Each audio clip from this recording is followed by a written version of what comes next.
কাছে এসেছে বা আপনাদের কাছে কোনো বিশেষ বার্তা?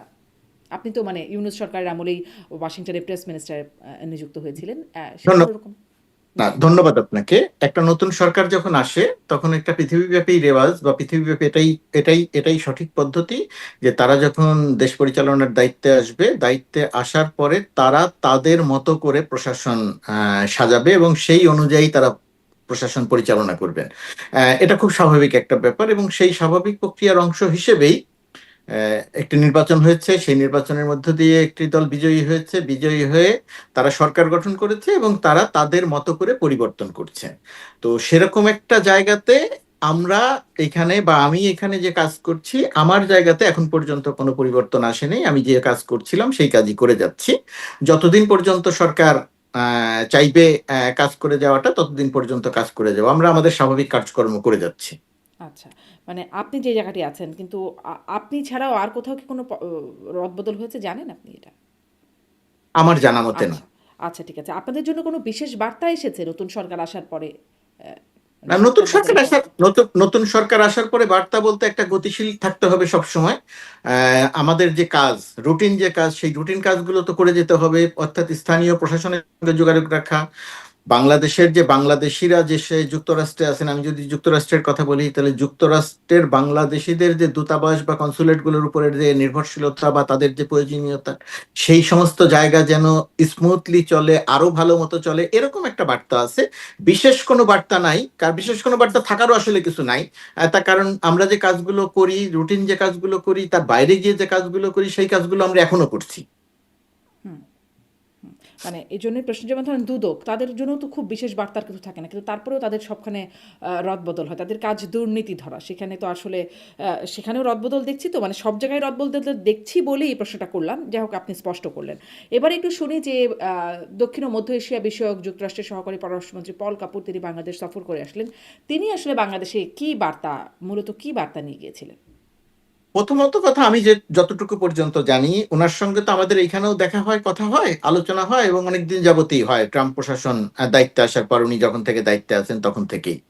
যেহেতু উনি বাংলাদেশ বিষয়ক বাংলাদেশ বিষয়টা দেখাশোনা করেন, দক্ষিণ এশিয়া বিষয়ক খোঁজ খবর রাখেন, সেখানকার যুক্তরাষ্ট্র সরকারের নীতি কি হবে, সেখানকার সরকারের সঙ্গে যুক্তরাষ্ট্রের সম্পর্ক কি হবে, তারা কি সুবিধা চায়, যুক্তরাষ্ট্র কি সুবিধা চায়, এই ব্যাপারগুলো উনি দেখাশোনা করেন। সেটার অংশ হিসাবে যেহেতু বাংলাদেশে দীর্ঘকাল একটা দখলদার সরকার ছিল, সেই দখলদার সরকার ফ্যাসিস্ট সরকারের পতনের পরে, ফ্যাসিস্ট সরকার থাকাকালীন যুক্তরাষ্ট্রের সঙ্গে সম্পর্কে এক ধরনের টানাপোড়েন ছিল দীর্ঘ সময়। হুম। এটা মোটামুটি দৃশ্যমান ছিল।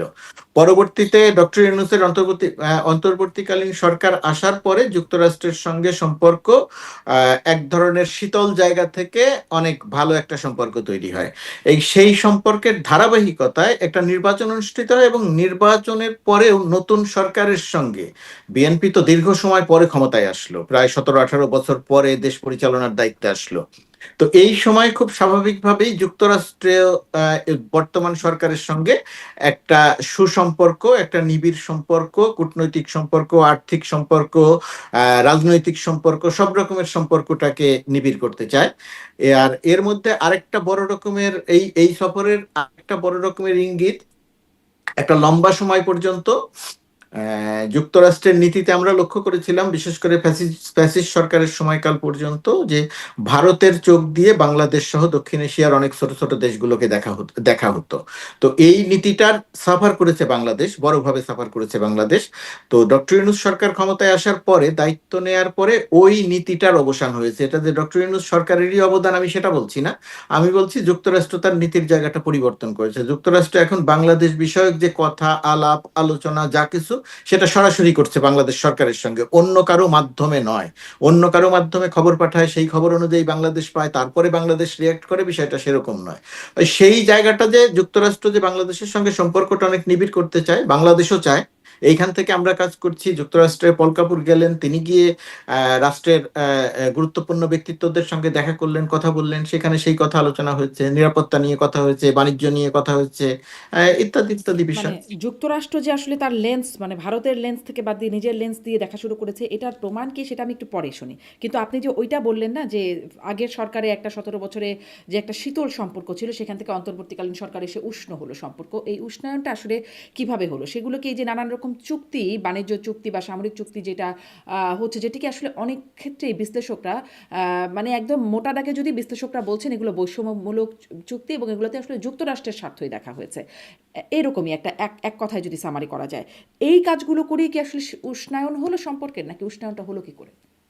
উষ্ণায়নটা হলো কূটনৈতিক সম্পর্ক দিয়ে, উষ্ণায়নটা হলো ডক্টর ইউনূসের ব্যক্তিগত যোগাযোগের উপরে নির্ভর করে, তার যে কানেকশন সেগুলোর উপরে নির্ভর করে। এবং সেই উষ্ণায়নের জায়গাতে বাণিজ্য চুক্তি যেটা হয়েছে সেটা তার একটা, আপনি বলতে পারেন, এটাকে অস্বীকার করার কোনো সুযোগ নেই। আর এটাকে আবার একমাত্র বলতে পারেন না, তার কারণ এই বাণিজ্য চুক্তির যে প্রেক্ষাপট আছে সেই প্রেক্ষাপট হচ্ছে বিশ্বব্যাপী ট্যারিফ আরোপ করা। সেই ট্যারিফটা বেছে বেছে শুধু বাংলাদেশের উপরে আরোপ করে নাই, পৃথিবীর সবচেয়ে ধনী দেশটির উপরে আরোপ করেছে, সবচেয়ে গরিব দেশটির উপর আরোপ করেছে। এবং সেই সময়টাতে কোন দেশ কিভাবে রিয়াক্ট করে তার উপরে নির্ভর করে সম্পর্কের এক ধরনের টানাপোড়েন, উষ্ণতা অথবা শীতলতা তৈরি হয়েছে। তো শুরু থেকেই বাংলাদেশের, যেহেতু মার্কিন যুক্তরাষ্ট্র একটা বড় বাজার, বিশাল বড় বাজার, $8 বিলিয়ন একটা বাজার, এই বাজারটা ক্রমান্বয়ে বাড়বে বলে ধারণা করা হয়। তো সেরকম একটা জায়গাতে $8 বিলিয়ন বাংলাদেশের বিশাল একটি পোশাক খাত সহ অন্য খাত আছে, পোশাক খাতটাই মূলত। তো এই পোশাক খাতটা যাতে সাফার না করে সেই কারণে সরকার একটা উদ্যোগ নিয়েছিল আলোচনার, এবং এই আলোচনার উদ্যোগ নেওয়া ছাড়া সরকারের কাছে দ্বিতীয় কোনো পথ ছিল না। এবং সেই পথে প্রায় 8-9 মাস আলোচনা করে সরকার দায়িত্ব ছাড়ার আগ দিয়ে সেই চুক্তিটা স্বাক্ষর করে। এখন এই চুক্তির যে সমস্ত দিক বাংলাদেশে আলোচনা হয়েছে, যে সমস্ত দিক নিয়ে তীব্র সমালোচনা হয়েছে, আমি সেই সমালোচনাগুলোকে উড়িয়ে দিচ্ছি না, আবার পুরো জিনিসটাকে আমি গ্রহণও করছি না। পুরো জিনিসটাকে গ্রহণ করি না এই কারণে যে, যেমন ধরেন, প্রথমত কথা যে যুক্তরাষ্ট্র পৃথিবীর, বাংলাদেশই নয় শুধু, পৃথিবীর অনেকগুলো দেশের সঙ্গে চুক্তি করেছে, এবং সেই চুক্তি করার মধ্যে কিছু বিষয় আছে সেটা আপনার দেখে মনে হতে পারে যে এটা বাংলাদেশের স্বার্থ বিরোধী, যুক্তরাষ্ট্রের পক্ষে গেছে। আবার এর মধ্যে কিছু বিষয় আছে যে বিষয়গুলো দেখলে আপনি মনে করবেন যে বাংলাদেশ এখানে বড়ভাবে লাভবান হয়েছে। চুক্তিতে একটা উইন উইন সিচুয়েশন তৈরি হয়। সেখানে আমার ধারণা যে বাংলাদেশ যে চুক্তিটি করেছে সেই চুক্তিটা উইন উইন সিচুয়েশনই আছে। সেই চুক্তি এত বড় দেশভাবে দেশের ক্ষতি করে যুক্তরাষ্ট্রের স্বার্থ দেখেছে বা বাংলাদেশের স্বার্থ দেখা হয়নি, সেইভাবে একটা চুক্তি হয়েছে। এটা আমার কাছে, আমি যতটুকু চুক্তি দেখেছি বা আমি যতটুকু চুক্তির প্রক্রিয়ার সঙ্গে সম্পৃক্ত ছিলাম, তাতে আমার কাছে সেটা মনে হয় ধরেন নাই। মানে আপনি বলছেন উইন উইন, কিন্তু বাংলাদেশে বিশ্লেষকরা যারা বিশ্লেষণ করছেন তারা একদম একই কথায় বোঝা যাচ্ছে যে তারা বলছেন উইন উইন না, এটাতে যুক্তরাষ্ট্র অনেক বেশি সুবিধা পেয়েছে। আর সহজভাবে দেখার জন্য যখন আমি চ্যাট জিপিটিকে বললাম আসলে বৈষম্য মানে চুক্তিটা কীরকম হলো, কোন কে লাভবান হলো, তা সেটিও দেখিয়ে দিল আসলে এটাতে লাভবান মূলত যুক্তরাষ্ট্রই হচ্ছে। বাংলাদেশের লাভ সেই অর্থে খুব মানে ডিপেন্ডেন্ট, অনেক কিছুর উপর আসলে বাংলাদেশের লাভটা নির্ভরশীল, এবং এক কথায় বললে যুক্তরাষ্ট্র লাভবান হয়েছে। এই মানে সেজন্যই আসলে প্রশ্নটা এখানে যে লাভবান করার মাধ্যমে সম্পর্কের উষ্ণায়ন হলো কিনা, আর এখন আসলে সেটির চাপ আবার নতুন সরকারের উপর পড়বে কিনা। দেখেন, এই চুক্তিটি যখন, প্রক্রিয়াটি যখন চলছিল, একেবারে শেষ দিকে এসে যুক্তরাষ্ট্রের এই ট্রেড রিপ্রেজেন্টেটিভ যে যিনি আছেন, উনি জেমিসন ড্রিয়ার, তিনি বাংলাদেশের জামাত ইসলামী প্রধানের সঙ্গে এবং বিএনপি প্রধানের সঙ্গে কথা বলেছিলেন। তাদের মধ্যে কি কথা হয়েছে সেটা আমি এখানে বিস্তারিত আলোচনা না করি বা বিস্তারিত আমি বলতে পারবো না, কিন্তু এই চুক্তি বিষয় নিয়েও কথা হয়েছিল। তারা কি বলেছিলেন, মানে সম্মতি তারেক রহমানের দিয়েছিলেন সাথে কথা কিনা। হয়েছিল এবং শফিকুর রহমানের সাথে কথা হয়েছিল। জি জি জি, আচ্ছা। চুক্তির শেষ পর্যায়ে এসে কথা হয়েছিল, টেলিফোনে কথা বলেছেন, এটা পত্রিকায় নিউজও হয়েছিল, এটা গোপন না, কথা হয়েছিল চুক্তি নিয়ে। আর আপনি যে কথা বললেন সেটার ধরেন এই চুক্তির বড় যে সমালোচনাগুলো হচ্ছে, সেই সমালোচনার একটা বিষয় হচ্ছে যুক্তরাষ্ট্রের 6,000-এর মতো পণ্যকে শুল্কমুক্ত সুবিধা দিয়েছে বাংলাদেশ বাংলাদেশ সুবিধা পাবে ১,৫০০-এর মতো পণ্যের। এই সংখ্যাটা যখন আমাদের সামনে আসে যে ৬,০০০ আর ১,৫০০, ৪,৫০০-এর পার্থক্য, তো তখন যে কোনো মানুষের সামনেই মনে হয় যে এত বড় সুবিধা দিয়ে দিলাম কেন? এখন এটা প্রথমত কথা, আপনি বা আমরা বা বাংলাদেশ বা পৃথিবীর অন্য দেশকে এটা বিবেচনায় রাখতে হচ্ছে যে আমরা দর কষাকষি করছি পৃথিবীর সবচেয়ে শক্তিশালী একটি দেশের সঙ্গে, যার উপরে আমার নির্ভরশীলতা। তো এইটা এক নাম্বার। ২ নাম্বার দিক হচ্ছে বাংলাদেশ যে সমস্ত ৬,০০০ পণ্যের যে সমস্ত পণ্যের উপরে শুল্ক ছাড় দিয়েছে, শূন্য শুল্ক দিয়েছে, সেই সমস্ত পণ্যের খুব সামান্য কিছু পণ্য আসলে বাংলাদেশ আমদানি করে। আর এই যে দুগ্ধজাত সামগ্রী, শুকরের মাংস, গরুর মাংস, ইত্যাদি ইত্যাদি ইত্যাদি একটা লম্বা তালিকা আছে, সেই সমস্ত জিনিস আসলে বাংলাদেশ আমদানি করে না। তো বাংলাদেশ যখন দেখেছে যে আমি এখানে এই সমস্ত পণ্যের শুল্ক ছাড়ে যদি রাজি হই, আর আমি যদি ১,৫০০ পণ্যের শুল্ক ছাড় করতে পারি, তাহলে প্লাস মাইনাস করে বাংলাদেশের হারানোর কিছু নাই, বাংলাদেশের স্বার্থ এখানে কোনো দিক দিয়ে বিঘ্নিত হবে না, যে কারণে ওই সংখ্যাটা এসেছে। ১ নাম্বার। ২ নাম্বার, আরেকটা জায়গায় বড় রকমের সমালোচনা হয়েছে যে বাংলাদেশ ১৫টা বা ১৪টা বোয়িং কিনতে চায়, উড়োজাহাজ কিনতে চায়। এখন দেখেন, উড়োজাহাজ বাংলাদেশের দরকার, উড়োজাহাজ বাংলাদেশের দরকার, বাংলাদেশ বিমানের জন্য দরকার। এখন উড়োজাহাজ কেনার প্রতিষ্ঠান বাংলাদেশের পৃথিবীতে দুটি, একটি এয়ারবাস ইউরোপের, আর একটি যুক্তরাষ্ট্রের বোয়িং। দুটির যে কোনো জায়গার যে কোনো একটির থেকেই কিনতে হবে আমার প্রয়োজন অনুযায়ী। এটা কিন্তু বিগত সরকার, ফ্যাসিস্ট সরকার ক্ষমতায় থাকা অবস্থাতেও আলোচনা হচ্ছিল যে আমরা এয়ারবাস কিনবো না আমরা বোয়িং কিনবো। তো বোয়িং কেনার পক্ষে একটি হচ্ছে যুক্তি যে আমাদের বিমান বহরে যেহেতু নতুন এয়ারক্রাফট যেগুলো আছে সবগুলোই বোয়িং আর এয়ারবাসের টেকনিশিয়ান থেকে শুরু করে পাইলট পর্যন্ত সবাই আলাদা আলাদা আলাদা সেট আপ। অনেক বড় বড় এয়ারলাইন্স যাদের ১০০, ১৫০, ২০০ এয়ারক্রাফট থাকে, তাদের বিমান বহরে এয়ারবাস বোয়িং দুটোই থাকে। আর ছোট ছোট এয়ারলাইন্স যারা বাংলাদেশের মতো ২০, ৩০টি, ৪০টি, এখন আছে ২০টির মতো উড়োজাহাজ, তারা এক ধরনের উড়োজাহাজ যদি থাকে তাহলে এটা পরিচালনায় সুবিধা হয়। সেই বিবেচনা থেকে বাংলাদেশ বোয়িং কিনতে চেয়েছে, এবং দামও তুলনামূলকভাবে এয়ারবাসের চেয়ে বোয়িং কেনাটা অলাভজনক না, বা বেশি দিয়ে কিনতে হয়নি। আরেকটা ব্যাপার কাজ করেছে যে যুক্তরাষ্ট্রের সঙ্গে শুল্ক আলোচনার একটা যুক্তরাষ্ট্রের বড় শর্ত ছিল যে তোমরা $৮ বিলিয়ন যুক্তরাষ্ট্রে এক্সপোর্ট করো, আর যুক্তরাষ্ট্র থেকে তোমরা ইম্পোর্ট করো $2 বিলিয়ন।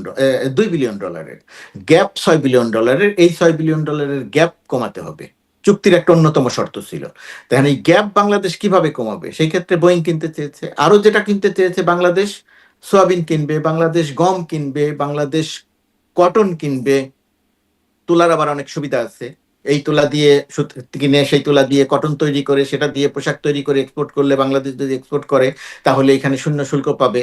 আপনি যেটা শুরুতে বললেন অনেকগুলো যদির উপরে নির্ভরশীল, এটা আসলে অত বড় যদি নয়, এটা কমন প্র্যাকটিস, যারা ব্যবসার সঙ্গে সম্পৃক্ত তারা এগুলো জানেন। তো যেমন গম কিনবে, এখন গম কিনবে মানে কি? তো গম তো বাংলাদেশ কিনে না, বাংলাদেশ তো গমে সাফিসিয়েন্ট না। গম তো বাংলাদেশ কেনে, বাংলাদেশ তো পৃথিবীর বহু দেশ থেকে গম কেনে। বাংলাদেশ সোয়াবিন তো পৃথিবীর বহু দেশ থেকে কিনে, এখন এখান থেকেও কিনবে। এখন প্রশ্নটা হচ্ছে দাম এখান থেকে আমাকে বেশি দিয়ে কিনতে হবে কিনা। দাম এখান থেকে আমাদের সর্বশেষ যে অবস্থা দাঁড়িয়েছে, দামও বেশি দিয়ে কিনতে হবে না। এখানের একটাই গুরুত্বপূর্ণ দিক আছে, সেই দিকটি হচ্ছে অন্য জায়গা থেকে আনলে যদি ১ মাস লাগে, যুক্তরাষ্ট্র থেকে আনতে হয়তো বাংলাদেশ পর্যন্ত পৌঁছাতে সেটা হয়তো ২ মাস সময় লাগে। সময়ের একটা ব্যাপার আছে এইখানে। কিন্তু যে ইম্পোর্ট গুলো করবে এটা মূলত বেসরকারি ব্যবসায়ীরা ইম্পোর্ট করবে। বেসরকারি ব্যবসায়ীরাও এখানে এসেছিলেন চুক্তি হওয়ার আগে। এইখানে সোয়াবিন অ্যাসোসিয়েশন, এইখানের গমের যে অ্যাসোসিয়েশন আছে, এই সমস্ত অ্যাসোসিয়েশনের সঙ্গে তারা বলেছেন, তাদের সঙ্গে আমি নিজেও কথা বলেছি। তারা মনে করছেন না যেটা বেশি দাম দিয়ে কিনতে হবে, তারা মনে করছেন না যে এটা কি বলবে যে বাংলাদেশের জন্য বা ব্যবসায়ীদের জন্য ক্ষতি হয়ে যাবে। ক্ষতি হলে তো তারা ইম্পোর্ট করবে না। এলএনজি কেনার জন্য যেরকম চুক্তি হবে বা এলএনজি বাংলাদেশ কিনবে প্রতিশ্রুতি দিয়েছে, বাংলাদেশ তো বিশ্ববাজার থেকে এলএনজি কেনে, কাতার থেকে কিনে, বিশ্ববাজারের অন্যান্য মার্কেট থেকে কিনে। এখন সেটা যেহেতু আমেরিকা আমার সবচেয়ে বড় বাজার, সুতরাং সেই ক্ষেত্রে আমি যদি ইউএসএ থেকেই এলএনজি কিনি এবং কম্পিটিটিভ দামে যদি আমি কিনতে পারি, তাহলে আমার সমস্যাটা কি? তো এই সমস্ত কিন্তু এই যে ব্যবসায়ী থেকে শুরু করে বিশ্লেষক বিশ্লেষকরা সবাই, যে আপনিও নিশ্চয়ই দেখেছেন, খোঁজ রাখছেন যে আসলে এই চুক্তিটার যে সমালোচনা হচ্ছে এবং বৈষম্যমূলক চুক্তি বলা হচ্ছে, যাতে আমেরিকা লাভবান হচ্ছে এবং বাংলাদেশ অনেক ক্ষেত্রেই আসলে বাংলাদেশের লাভের পরিমাণ অনেক কম, কোথাও কোথাও ক্ষতিগ্রস্ত হয়েছে, এইরকম একটা বিশ্লেষণ মোটা দাগে উঠে আসছে। এরকমটা তাহলে কেন আসছে? এবং একদম। আপনি যে এখন মানে এই পক্ষে বলছেন, যদি ধরেন আপনি সাংবাদিক হিসেবে যেমন আগে রোলটা প্লে করতেন, আপনি কি আসলে এভাবেই বলতেন, চুক্তিটাকে এভাবেই দেখতেন, নাকি তখন আপনার অবস্থান সমালোকের জায়গায় থাকতো? প্রথমত কথা, এর আগে বাংলাদেশ এত বড় কোনো চুক্তি স্বাক্ষর করে নাই যুক্তরাষ্ট্রের সঙ্গে। যুক্তরাষ্ট্রের সঙ্গে এই ঘটনাটা এবারই প্রথম।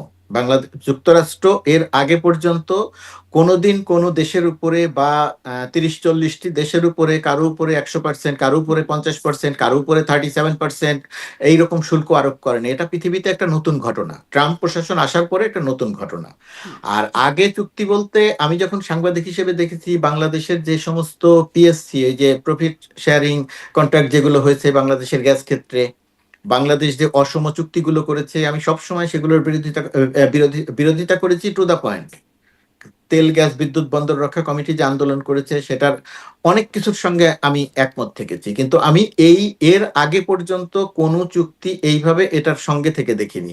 এবার যেহেতু আমি এই চুক্তিটি এটার সঙ্গে থেকে দেখলাম, এবং আপনি যে বারবার বলছেন বা অন্যরা যে বারবার বলছে যে বাংলাদেশ লাভবান হয় নাই, যুক্তরাষ্ট্র লাভবান হয়েছে, আমি এইখানে দেখি যুক্তরাষ্ট্র লাভবান হয়েছে, নিশ্চয়ই কিছু ক্ষেত্রে যুক্তরাষ্ট্র লাভবান হয়েছে, নিশ্চয়ই বাংলাদেশ সব ক্ষেত্রে ক্ষতিগ্রস্ত হয়নি, কিন্তু আমি প্লাস মাইনাস করে হিসাব করতে গিয়ে যেটা দেখি যে আমাদেরকে যদি 35% ট্যাক্স দিয়ে পোশাক রপ্তানি করতে হতো যুক্তরাষ্ট্রের বাজারে, আমি যতটুকু বুঝি তাতে বুঝি যে 35% ট্যাক্স দিয়ে সেখানে Vietnam, Cambodia, Laos, Bharat, Pakistan, Sri Lanka যদি +-20-র মধ্যে থাকতো শুল্ক, আর বাংলাদেশকে যদি 35% শুল্ক দিয়ে এই বাজারে প্রবেশ করতে হতো, তাহলে বাংলাদেশের এই পোশাক খাতটা আমার ধারণা যেটা টিকে থাকতে পারতো না প্রতিযোগিতায়। সেই কারণে বাংলাদেশের এই খাতটাকে প্রতিযোগিতায় টিকিয়ে রাখার জন্য এই আলোচনা এবং চুক্তিটা করা খুব জরুরি ছিল। আর আপনি যখন যুক্তরাষ্ট্রের মতো প্রভাবশালী দেশের সঙ্গে চুক্তি করতে যাবেন, সব ক্ষেত্রে আপনি শুধু লাভবান হবেন, আপনি যুক্তরাষ্ট্রকে কিছু দিবেন না, আপনি এত বড় এক্সপার্টও না, আপনার এত বড় ক্ষমতাও পৃথিবীতে নাই। সুতরাং একতরফা ভাবে যেভাবে বলে দেয়া হচ্ছে যে বাংলাদেশ কিছুই পায় নাই, আমি ওই বক্তব্যের কোনো একমত ভিত্তি না। খুঁজে জি, পাচ্ছি না। স্পষ্ট। মানে এটা তাহলে একটা রিয়ালাইজেশন যে সঙ্গে থেকে দেখা আর বাইরে থেকে দেখার মধ্যে একটা পার্থক্য আছে। অন্তত এই চুক্তির ক্ষেত্রে আমার ক্ষেত্রে পার্থক্য আছে। এই চুক্তির যে কোনো কোনো বিষয় নিয়ে আমার দ্বিমত নাই, আমি সেটা বলছি না। আছে, চুক্তির কোনো কোনো জায়গা নিয়ে আমার দ্বিমত আছে, কোনো কোনো শব্দ বাক্য নিয়ে আমার মতামত আছে, কিন্তু সবকিছু তো আমার বা আপনার মতামত অনুযায়ী হয়ে যাবে না এত বড় একটা চুক্তিতে। এখানে তো অনেক কিছু থাকবে, অনেক কিছু থাকবে।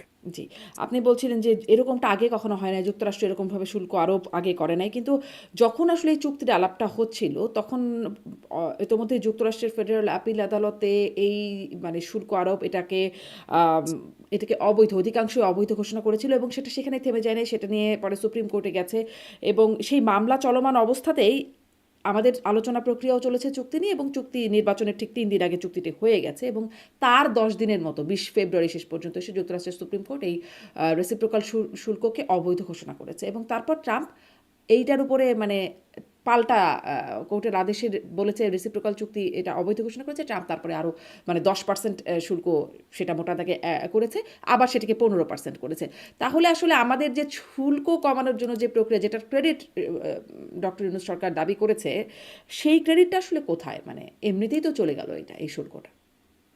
এইটা আসলে এমনিতে চলে যায় না। ধরেন যুক্তরাষ্ট্র 10%, তারপরে 15%, এটা ভাবার কোনো কারণ নাই। আমি যতটুকু বুঝতে পারছি যে আদালতে রায় দিয়েছে, আদালতের রায়কে সবাইকেই সম্মান করতে হবে, এখানকার প্রশাসনকেও সম্মান করতে হবে, তারা সেটা করছেও। একেবারে পুরোপুরি যে করছে তা নয়, আবার এর সমালোচনাও করছে। তো যেহেতু এখানকার এই সরকার এই ব্যাপারে জিরো টলারেন্সের একটা নীতি নিয়েছে, সেই কারণে ওই চুক্তি থাকুক বা না থাকুক, তারা যে শুল্ক আরোপের যে প্রক্রিয়ার মধ্যে আছে 10%, 15%, এটা তারা আবারও সেই পূর্বের জায়গাতে নিয়ে যাবে, এবং এটা আমি মোটামুটি ভাবে নিশ্চিত। সুতরাং কিভাবে সেই নিশ্চিত হতে চুক্তিতে পারেন? মানে আদালতের রায় থাকা সত্ত্বেও নিয়ে যাবে কি করে? আদালতের রায় যেটা দিয়েছে তার বাইরে আরো অনেকগুলো পথ আছে। আমি এখানকার সিনেটরদের সঙ্গে যে কথা বলেছি, তারা এখন সেই ফাঁক ফোকরগুলো নিয়ে কাজ করছেন। এটা আমি যুক্তরাষ্ট্র প্রশাসনের সব বিষয় নিয়ে আমার কথা বলা ঠিক হবে না, কিন্তু তারা কাজ করছেন। সেই কাজ করে দেখেন দেখেন যুক্তরাষ্ট্রের প্রশাসন, যুক্তরাষ্ট্রের আদালত বহু কিছুকেই করতে দেয় নাই, কিন্তু একভাবে দেয় নাই আরেকভাবে করেছে, আরেকভাবে দেয় নাই আরেকভাবে করেছে, অনেক কিছু তারা করেছে। তো সুতরাং আমি যদি চুক্তি না করতাম সেই সময়, বা আমি যদি আলোচনা না করতাম, তাহলে যে আমি বড়ভাবে লাভবান হতাম তা না। আদালতের মামলা চলেছে, আদালতের রায় ধারণা করা হচ্ছিল যে এইরকম হয়তো হতে পারে, কিন্তু তখনও যে আলোচনা করে যেতে হয়েছে, বাংলাদেশ সম্পর্ক স্বাভাবিক রাখার স্বার্থেই আলোচনা করে গেছে। আমি মনে করি না যে ওই আলোচনাটা করে বাংলাদেশ ভুল করেছে। বাংলাদেশ আলোচনার ধারাটা অব্যাহত রেখেছে। এখন যুক্তরাষ্ট্র সরকার আদালত যেটা বাতিল করে দিয়েছে, আদালতের রায়ে যেটা বাতিল হয়েছে, সেইটা যদি তাকে ইমপ্লিমেন্ট করতে হয়, তাহলে এইখানকার কোনো একটা লিগ্যাল ফ্রেমওয়ার্কের ভিত্তিতেই করতে হবে। এখন পর্যন্ত যে আলোচনা হচ্ছে, সেই আলোচনাটা হচ্ছে চুক্তির প্রতি সম্মান দেখাতে হবে। চুক্তি বাস্তবায়ন কাল থেকে শুরু হয়ে গেছে তা না। এটা অনেকটাই নির্ভর করছে যুক্তরাষ্ট্র সরকার শেষ পর্যন্ত গিয়ে কি সিদ্ধান্ত নেয় তার উপরে। এটার জন্য তাহলে আমাদের আসলে অপেক্ষা তার করতে উপরে হবে। যেহেতু নির্ভর করছে, ততক্ষণ পর্যন্ত আসলে অপেক্ষা করাটা কি উচিত ছিল না, মানে আমাদের ততক্ষণ পর্যন্ত সরকারের? ততক্ষণ পর্যন্ত যদি আমরা অপেক্ষা করতাম, প্রথমত কথা আমরা নিশ্চিত থাকতে পারতাম না যে এই চুক্তি, এই রায়টা এই রকমই হবে। এটা তো কেউ আদালতের রায় নিশ্চিত করতে পারে না। হুম। আর ততক্ষণ পর্যন্ত যদি অপেক্ষা করা হতো, তাহলে বাংলাদেশের উপরে শুল্ক থাকতো 35%। এখন এই 35%-এর ধকলটা কতদিন পর্যন্ত চলতো, কতদিন পর্যন্ত আমরা টেনে নিয়ে যেতে পারতাম? তখন আজকে যারা সমালোচনা করছেন, তারাই তখন সমালোচনা করতেন যে ডক্টর ইউনূসের সরকার এই জায়গাটিতে বিচক্ষণতার পরিচয় দিতে পারেনি, তারা আলোচনা করেনি, আলোচনা বন্ধ করে দেওয়ার কারণে আমাদের 35% ট্যাক্স দিতে হচ্ছে, 35% ট্যাক্স দিতে গিয়ে আমাদের ব্যবসা ধসে গেল, না, এমনিতেই আলোচনাটা আমাদের করতেই পারতো, কিন্তু হ্যাঁ। চুক্তিটা করে ফেলাটা আসলে সেটি ঠিক হয়ে চুক্তি গেল করে কিনা? দেশের কোনো চুক্তি করে এর কোনো পজিটিভ বা নেগেটিভ দিক নাই, যে চুক্তি করার কারণে এই ক্ষতি বাংলাদেশের হয়ে গেছে। যুক্তরাষ্ট্র যদি লিগালি সেটাকে সামনে আনতে পারে, তাহলে এটা কার্যকর হবে। হুম। সুতরাং যুক্তরাষ্ট্র যেটা বলেছে, এটা কোনো একটা লিগ্যাল ফরম্যাটের মাধ্যমেই এটাকে কার্যকর হবে। আর এটাকে যে বাতিল করে দেওয়া হচ্ছে, এটা আমাদের এখানে যেভাবে বলা হচ্ছে, যুক্তরাষ্ট্র কিন্তু সেইভাবে বলছে না, যুক্তরাষ্ট্র সরকার সেইভাবে বলছে না। তারা সেটা নিয়ে এখন আবার কাজ করছে। এটাকে আবার কোন ফরম্যাটে আনা যায়, কোন ফরম্যাটে আনা যায়, কিভাবে কাজ করা যায়। তারা 35% ট্যাক্স বা 50% মানে ট্যাক্স তারা যাদের এখনো উপর কাজ আরোপ করা শেষ করেছে। করে না, কিন্তু আমাদের চুক্তি করা শেষ হয়ে গেছে। না, আহ, তারা তারা কাজ করা শেষ করে নাই, বিষয়টি তেমন নয়। দুই পক্ষের আলোচনার সম্মতির ভিত্তিতে চুক্তি হয়েছে। হুম। মাঝখানে আদালত এসেছে, সেই আদালতের রায়ের পরিপ্রেক্ষিতে এখন এক ধরনের একটা অবস্থা তৈরি হয়েছে। সেই অবস্থার পরিপ্রেক্ষিতেও যুক্তরাষ্ট্র সেই চুক্তিকে যাদের সঙ্গে করেছে তাদের প্রতি তাদেরকে সম্মান রাখতে বলছে। যাদের সঙ্গে চুক্তি করে নাই, কিন্তু চুক্তির আলোচনাটা সম্পন্ন হয়েছিল, যেমন ভারতের উপর আলোচনাটা সম্পন্ন হয়েছিল, এর অর্থ এই নয় যে সে ভারতের সাথে ওই চুক্তি বাতিল করে দিয়ে, ওই ওই ধারাটা, ওইটা বাতিল করে দিয়ে সে আবার নতুন এই শুধুমাত্র 15%-এর জায়গাতে এসেছে। বাংলাদেশের সঙ্গে চুক্তি নিয়ে যে কথাটা হচ্ছে, ভারত সহ যে যাদের সঙ্গে চুক্তি হয়নি তাদের সঙ্গে আলোচনাটা একইভাবেই চলছে। হুম। নতুন যে ট্যাক্স, সেটা একই সঙ্গে সব দেশের উপরে প্রযোজ্য হবে। কিন্তু বিষয়টা এরকম না যে চুক্তি না করলে আমরা বিশাল কোনো সুবিধা পেয়ে যেতাম। আচ্ছা। এটা কি একটা এই নতুন সরকারের উপর একটা কূটনৈতিক একটা মনস্তাত্ত্বিক চাপ ফেলে কিনা, এই যে এই চুক্তির বিষয়গুলো? আমার কাছে তা মনে হয় না। আমার কাছে তা মনে হয় না। আচ্ছা, আপনার আমার মনে কাছে হচ্ছে কোনো না। ব্যাখ্যাই এই যে সেটা মনে পল হয় না। কাপুর গেলেন গিয়ে রাজনৈতিক দলগুলোর সাথে বৈঠক করেন, এবার একটু এই প্রসঙ্গে আসি। রাজনৈতিক দলের সাথে যে বৈঠক, সেখানে বিএনপির সাথে বৈঠক হলো, জামাতের সাথে বৈঠক হলো। এই বৈঠকগুলোর মাহাত্ম্য কি? ওই যে বাংলাদেশের নতুন একটি রাজনৈতিক দল ক্ষমতায় এসেছে, একটা দীর্ঘ বছর পরে, 17-18 বছর পরে একটা গণতান্ত্রিক প্রক্রিয়া শুরু হয়েছে। এই নির্বাচনটিকে তারা পর্যবেক্ষণ করেছেন, নির্বাচন সুষ্ঠু হয় কিনা, গ্রহণযোগ্য হয় কিনা, ইত্যাদি ইত্যাদি বিষয় তারা লক্ষ্য করেছেন। যারা এই নির্বাচনের শক্তি, যারা এই রাজনৈতিক দল এখন নতুন মেরুকরণ হয়েছে, আওয়ামী লীগের মতো একটা বড় রাজনৈতিক দল অনুপস্থিত, সেখানে জামাত আছে, এনসিপি আছে, বিএনপি তো আছেই, অন্যান্য ছোট ছোট রাজনৈতিক দল আছে। বাংলাদেশের এই যে নতুন যে রাজনৈতিক সমীকরণ তৈরি হয়েছে, এই জায়গাটা তারা বুঝতে চেয়েছেন। এবং এটা যুক্তরাষ্ট্র সরকারের একটা স্বাভাবিক প্রক্রিয়া। তারা সবসময়ই সব দলের সঙ্গে এক ধরনের যোগাযোগ রাখে। কখনো তারা তাদের পার্টিতে সব দলের, যুক্তরাষ্ট্র দূতাবাসের যে সমস্ত আয়োজন হয়, সেই সমস্ত আয়োজনে অনেক অনেক ছোট ছোট দলের সদস্যদেরকেও বা নেতাদেরকেও তারা আমন্ত্রণ জানান। এটা যুক্তরাষ্ট্র সরকারের এক এই যে ধরনের বুঝতে চে স্বাভাবিক নীতি। আচ্ছা, বুঝতে চাওয়ার এই স্বাভাবিক রীতি থেকে তারা গেল। কি বুঝলো? কি বুঝলো সেটা তো যুক্তরাষ্ট্র বলতে পারবে। আমার ধারণা যেটা বুঝলো সেটা যে একটা একটা গণতান্ত্রিক প্রক্রিয়া শুরু হয়েছে বাংলাদেশে। যুক্তরাষ্ট্র সবসময় একটা গণতান্ত্রিক প্রক্রিয়া দেখতে চেয়েছিল বাংলাদেশে, সেই ধারাটা শুরু হয়েছে, সেটা তারা বুঝতে চাইলো। তারা দেশের দেশের রাজনৈতিক পরিস্থিতি স্থিতিশীল থাকবে কিনা, সরকার কিভাবে পরিচালিত হবে, তারা সরকারকে কিভাবে দেখছে, সরকারের কাছে তাদের চাওয়া কি হবে, তারা রাজনৈতিক দল হিসাবে কি চায়, এই এই সমস্ত বিষয় বুঝতে চাইলো। আচ্ছা, মানে এখানে বিএনপির সাথে বৈঠক হচ্ছে, জামাতের সাথে বৈঠক হচ্ছে, এনসিপির সাথেও বৈঠক হওয়ার কথা ছিল, যেটি স্থগিত হয়ে গেল। কেন এনসিপির সাথে আসলে বৈঠকটা হলো না, সেই বিষয়ে ধারণা রেখেছেন? এটা আমি ঠিক বলতে পারবো না, আমার জানা নাই যে কেন স্থগিত হয়ে গেল। আচ্ছা, এনসিপির সাথে বৈঠক করতে চাওয়াই বা কেন? মানে বিরোধী দল এবং মানে ক্ষমতাসীন দল, তাদের সাথে বৈঠক বুঝলাম, এনসিপির সাথে বৈঠক করতে চাওয়াই বা কেন? এনসিপির সাথে বৈঠক, যেহেতু আন্দোলনের সময়টিতে বৈষম্য বিরোধী ছাত্র আন্দোলনের সামনে থেকে যারা নেতৃত্ব দিয়েছিল তারাই যেহেতু এনসিপিটা গঠন করেছে, সেই কারণে তাদের সঙ্গে আলোচনা করবে, এটা আমার আমার কাছে অস্বাভাবিক কোনো বিষয় নয়, 1 নম্বর। 2 নম্বর হচ্ছে, আমি এইখানে যেটা লক্ষ্য করেছি, যখনই আমি এইখানের গুরুত্বপূর্ণ ব্যক্তিত্বদের সঙ্গে কথা বলেছি, 1 to 1 কথা বা কোনো আলোচনার মধ্যে কথা হয়েছে, অথবা অনানুষ্ঠানিক আলোচনা হয়েছে, কোনো একটা পার্টিতে বা কোনো একটা জায়গায় দেখা হয়েছে, এখানকার প্রশাসনের অনেকেই সেই আন্দোলনের পর থেকেই তারা এনসিপি বিষয়ে জানতে চাইতো, যুক্তরাষ্ট্র প্রশাসনের এনসিপির মানে বৈষম্য বিরোধী ছাত্র আন্দোলনের নেতাদের বিষয়ে জানতে চাইতো, তারা কি করতে চাচ্ছে, কি করবে, ইত্যাদি ইত্যাদি বিষয়ে জানতে চাইতো। যেহেতু গণ অভ্যুত্থান বা বিপ্লবের নেতৃত্ব তারা দিয়েছে, সুতরাং তাদের ব্যাপারে তাদের একটা আগ্রহ আমি লক্ষ্য করেছি। সেই ধারাবাহিকতায় হয়তো তারা আলোচনাটা করতে চেয়েছিল। আর পরবর্তীতে যেহেতু তারা একটা জোটে অংশীজন হয়েছে এবং জোটের প্রধান দলের সঙ্গে যেহেতু তারা আলোচনা করেছে, সেই কারণে মনে হতে পারে যে আলাদা করে আর তাদের সাথে আলোচনা করার দরকার নেই। এটা আমি আমার ধারণা থেকে বলছি, না আমি এটা না জেনে বলছি না, না, এ কারণ বিষয়ে আমার কোনো ধারণা নেই। বৈঠকটা স্কেডিউলড হয়েছিল, মানে এটা তো এমন না যে পরে গিয়ে হঠাৎ করে মনে হলো আর করলো না, না, এইটা এজন্য আমার জানা নাই যে এইটা আমার জানা নাই, কারণ পল কাপুর এখানে আসার পরে যতটুকু তিনি প্রকাশ্যে বলেছেন ততটুকু পর্যন্তই আপনি বা আমি জানি। এখানে আসার পরে আমাদের সঙ্গে আলাদা করে আর কোনো কথা হয়নি, এখন পর্যন্ত দেখাও হয়নি। যদি দেখা হয়, যদি কথা প্রসঙ্গে আলোচনা হয়, তাহলে হয়তো জানার সুযোগ থাকতে পারে। হুম। এছাড়া আমি এই বিষয়ে কিছু জানি না, বলতে পারবো আবারও না। চুক্তি, মানে চুক্তি প্রসঙ্গে না, তবে চুক্তিগুলো করবার ক্ষেত্রে অনেক ক্ষেত্রে দেখেছি যে সেখানে আসলে বলা হয় যে নিরাপত্তা উপদেষ্টাই সেখানে মূল ভূমিকা রেখেছেন। সেখানে বাণিজ্য উপদেষ্টা বা পররাষ্ট্র উপদেষ্টা তাদের অনেক ক্ষেত্রে বাইপাস করে নিরাপত্তা উপদেষ্টাই অনেক ক্ষেত্রেই মূল জায়গায় বা মূল রোল প্লে করেছেন। তিনি এখন এই সরকারের পররাষ্ট্রমন্ত্রী পদে আছেন, যেটি নিয়ে জামাত খুবই আপত্তির জায়গা জানিয়েছে, তাকে পদত্যাগের কথাও বলেছে বা তাকে সেই মন্ত্রিসভা থেকে বাদ দেওয়ার দাবিও তারা করেছে, বিশ্বাসঘাতক মির্জাফর বলে বলছেন। আপনার কি কোনো বিশ্লেষণ আছে কেন খলিলুর রহমান, যাকে নিয়ে আগে বিএনপির আপত্তি ছিল, তাকে বিদেশি নাগরিক, বিদেশি স্বার্থ মানে দেশের স্বার্থ পরিপন্থী হিসেবে আখ্যা দিয়ে এসেছে বিএনপি, সেখানে এসে এখন তিনি এই পররাষ্ট্রমন্ত্রীর দায়িত্ব, যেখানে সবগুলো রাষ্ট্রের কি পয়েন্ট হচ্ছে পররাষ্ট্র মন্ত্রণালয়, কি কন্ট্রাক্ট পয়েন্ট, সেখানে কেন খলিলুর রহমান গেলেন বা দেয়া হলো? প্রথমত কথা যে বাণিজ্য চুক্তির সঙ্গে নিরাপত্তা উপদেষ্টা কেন, এই বাণিজ্য চুক্তির মধ্যে এটা শুধুমাত্র বাণিজ্য চুক্তির মধ্যেই সীমাবদ্ধ ছিল না, এর মধ্যে ন্যাশনাল সিকিউরিটি ইস্যুটা ছিল। তো ন্যাশনাল সিকিউরিটি ইস্যু বাণিজ্য চুক্তি মিলিয়ে আলোচনা হয়েছে, সেই কারণে খুব প্রাসঙ্গিকভাবে বাংলাদেশ দলে নিরাপত্তা উপদেষ্টা সম্পৃক্ত ছিলেন, 1 নম্বর। 2 নম্বর, নিরাপত্তা উপদেষ্টা এই চুক্তি আলোচনার যে নেগোসিয়েটিং টিম ছিল বাংলাদেশের, তার প্রধান তিনি ছিলেন না, তার প্রধান ছিলেন বাণিজ্য উপদেষ্টা শেখ বশির উদ্দিন।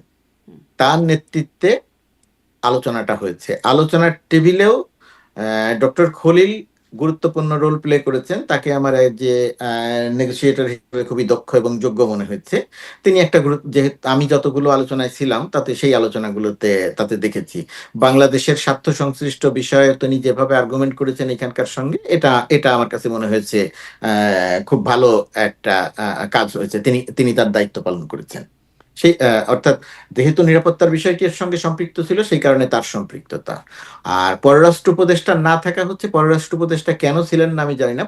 পররাষ্ট্র উপদেষ্টা তত্ত্বাবধায়ক অন্তর্বর্তীকালীন সরকারের পররাষ্ট্র উপদেষ্টাকে আমি এরকম বহু কাজে দেখেছি তার অনুপস্থিতি। কেন তার অনুপস্থিতি? তিনি ইচ্ছে করে অনুপস্থিতি, তখন তাকে এমনিতেই দূরে সরিয়ে রাখা হয়েছে, নাকি নাকি কিচেন তার ক্যাবিনেটের বাইরে ছিলেন তিনি? আমি জানি না। কিচেন ক্যাবিনেট বলতে আমার কোনো ধারণা নাই। আমি যুক্তরাষ্ট্রে অবস্থান করছি, সেখানে কিচেন ক্যাবিনেট বলতে কি বোঝায় বা কি করেছে সেটা আমার ধারণা নেই, কিন্তু আমি পররাষ্ট্র উপদেষ্টাকে এক ধরনের নির্বিকার দেখেছি, এক ধরনের উদাসীন দেখেছি। পররাষ্ট্র মন্ত্রণালয় উনাকে আমি খুব অ্যাক্টিভ কোনো রোলে দেখি নাই পুরো সময়কালে, এই 18 মাসের সময়কালে খুব অ্যাক্টিভ কোনো রোলে দেখি নাই পররাষ্ট্র নীতি বিষয়ে কোনো দৃষ্টিভঙ্গি বা কোনো কিছুতে। তো এইখানেও আমি তাকে লক্ষ্য লক্ষ্য লক্ষ্য করিনি। আর আপনার যে পরের প্রশ্ন দেখেন, হ্যাঁ, খলিলুর যদি রহমান তাই হয়, আচ্ছা এইটা একটু আসবো, আপনি গুরুত্বপূর্ণ জায়গায় কথা বলছেন, কিন্তু একটু এইটা পররাষ্ট্র মন্ত্রণালয় সম্পর্কে বলছেন, এত রদবদল হলো, পররাষ্ট্রমন্ত্রী তো যিনি ছিলেন তিনিই রয়ে গেলেন। যদি অ্যাক্টিভ রোল প্লে না করেন তাহলে কেন তাকে রেখে দেওয়া? পররাষ্ট্রমন্ত্রী মানে পররাষ্ট্র উপদেষ্টার কথা বলছি, আমি তৌহিদ হোসেনের কথা বলছি, যে অন্তর্বর্তী সরকারের সময় বিভিন্ন বারবার অনেক রদবদল হলো না, অনেক উপদেষ্টাদের পদে, সেখানে উনি তো শুরু থেকেই রয়ে গেলেন। খুব খুব বেশি রদবদল হয়নি। ধরেন আপনি আপনার অনুষ্ঠানে বা অন্যান্য অনুষ্ঠানে যে সমস্ত আলোচনা করেছেন, যে সমস্ত উপদেষ্টাদের নিয়ে প্রশ্ন উঠেছিল, যে সমস্ত উপদেষ্টাদের কাজকর্ম নিয়ে কথা উঠেছিল, সেই সমস্ত জায়গায় কিন্তু পরিবর্তন করা হয় নাই। আপনি খেয়াল করে দেখেন, অনেক গুরুত্বপূর্ণ মন্ত্রণালয় পরিবর্তন করা হয়নি। যাকে যে দায়িত্ব দিয়েছিল সেই দায়িত্ব কেউ ভালো মতো পালন করেছে, কেউ একেবারে ভালো মতো পালন করতে পারেনি। কিন্তু যারা একেবারে ভালো মতো পালন করতে পারেনি বলে বাইরে থেকে অভিযোগ করা হয়েছে, অভিযোগ এসেছে, সেই সমস্ত মানুষও কিন্তু একেবারে শেষ দিন পর্যন্ত অক্ষতই ছিলেন। আর এটা আমি তো পররাষ্ট্র উপদেষ্টা বিষয়ে আমার যা বলার আমি সেটা বলেছি। আমি এত দূরে অবস্থান করছি, সেই অবস্থান করে আমি তাকে কখনোই কোনো অ্যাক্টিভ রোলে দেখি আচ্ছা, নাই। স্পষ্ট। জি, খলিলুর রহমান সম্পর্কে বলছিলেন। খলিলুর রহমান সম্পর্কে বলতেন, খলিলুর রহমান ব্যাপারটা খুব ইন্টারেস্টিং। খলিলুর রহমান প্রথম যখন দায়িত্বে আসলেন তখন তাকে বলা হলো তিনি বিদেশি নাগরিক, হুম। তিনি যুক্তরাষ্ট্রের নাগরিক। আমি নিজে খলিলুর রহমানের সাথে ওয়াশিংটন ডিসিতে নিজে জিজ্ঞেস করেছিলাম যে আপনার আপনার নাকি বিদেশি পাসপোর্ট আছে, যুক্তরাষ্ট্রের পাসপোর্ট আছে। তখন তিনি হাসতে হাসতে বলেছিলেন, এটা তিনি মিডিয়াতেও বলেছেন, যে এটা অ্যাবসলিউটলি রং নিউজ, আমার যুক্তরাষ্ট্রের গ্রিন কার্ড আছে, পাসপোর্ট নাই। এবং আমরা যখন স্টেট ডিপার্টমেন্টে গিয়েছি, আমরা যখন ট্রেড আলোচনার সময় গিয়েছি, সেখানে তো আইডি ব্যবহার করতে হয়। সেখানে সেই গ্রিন কার্ড, ওই আইডিটি ব্যবহার করা, উনি ব্যবহার করে আমরা মিটিং এর ভেতরে ঢুকেছি। তার মানে হচ্ছে যার পাসপোর্ট থাকে তার গ্রিন কার্ড থাকে না, যার গ্রিন কার্ড থাকে তার পাসপোর্ট থাকে না। যে কোনো একটা থাকতে পারে, দুটাই থাকতে পারে না একসঙ্গে। সুতরাং উনি বিদেশি নাগরিক নন, 1 নাম্বার।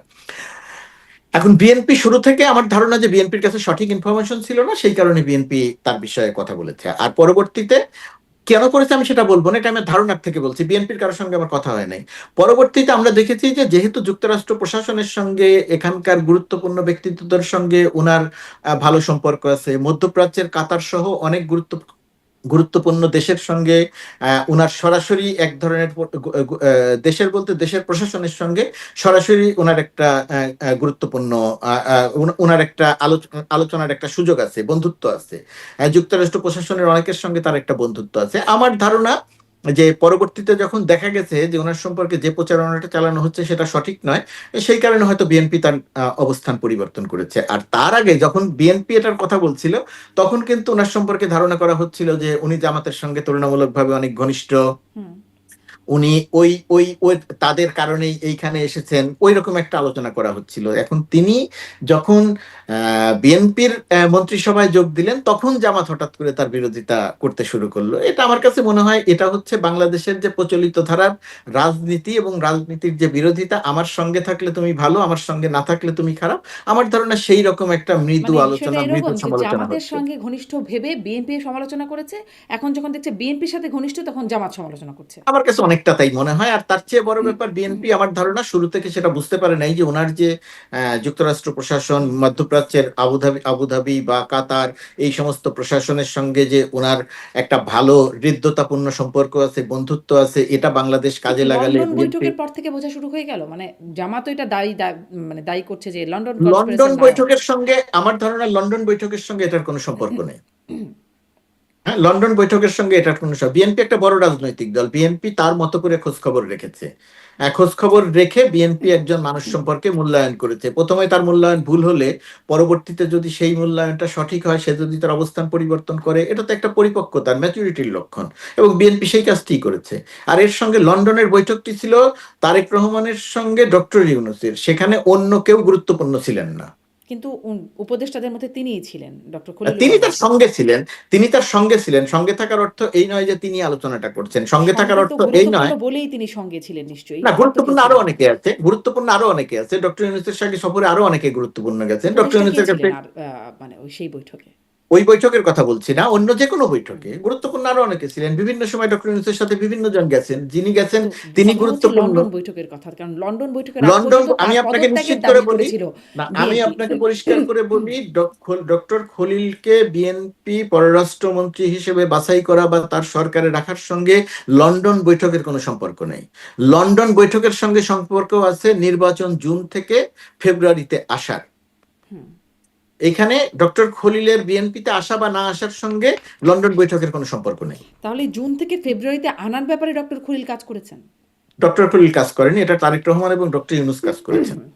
আচ্ছা, এখানে নেপথ্যে আরো কিছু মানুষ কাজ করেছেন যারা সরকারের অংশ ছিলেন না, যেহেতু তারা নিজেরা নাম বলেন নাই, সেই কারণে আমি এই নামগুলো বা অন্তত একটি নাম আছে যে যে নামটি আমি বলতে চাই না, সেটা নেপথ্যে, ডক্টর খলিল নন।